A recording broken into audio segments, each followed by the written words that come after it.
Një takim ku në fokus kishte rivitalizimin e trashëgimisë kulturore në Shqipërinë e Veriut u zhvillua në ambientet e Hotel Golden Palace në Shkodër. Drejtuesja e projektit, Diana Beku, tregon se përmes këtij projekti synohet aftësimi i të rinjve dhe punësimi i tyre në vendlindje.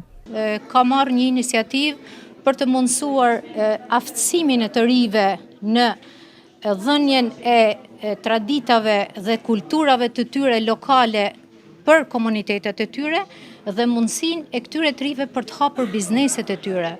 Nuk e shohim si zgjidhje ikjen e të rinjve nga Shqipëria, por e shohim si zgjidhje në mbështetje në tabanin, në rrënjtë e tyre dhe në ndërtimin e urave mes trejave dhe të vjetrave, të cilat janë me të vërtetë shumë domethënëse për çdo të ri që jeton në Shqipëri dhe për çdo biznes të ndërtuar mbi bazën e traditës, e kulturës, e vlerave natyrore dhe e vlerave kaq të shquara që ka Shqipëria. Ndërkohë, drejtues të bashkisë dhe drejtorisë së trashëgimisë kulturore treguan pikat ku mbështetet zhvillimi i turizmit. Linja e parë e rëndësisë është turizmi e bazë natyrën, ku kemi Alpet. Linja e dytë që ne po ndjekim dhe po fokusohemi është turizmi e bazë ekologjinë, të cila fokusohet tek ujërat, pra liçeni, deti dhe lument. Dhe linja e tretë lidhet me trashëgiminë kulturore. Trashëgimia kulturore në Shqipërinë e Veriut është e pasur e larmishme. Mbart histori, zakone, art, kulturë që e bëjnë rajonin ton unik. Çdo monument, çdo kështjell, çdo traditë ka një histori të veçantë që na ndihmon të kuptojmë rrugtimin ton si komb. Nëpërmjet punës son, pa gjithë stafit, angazhohemi çdo ditë për të restauruar, mbrojtur dhe ruajtur këtë pasuri, duke siguruar që brezat e rinj mund të vlerësojnë dhe të trashëgojnë me dashuri dhe përgjegjësi.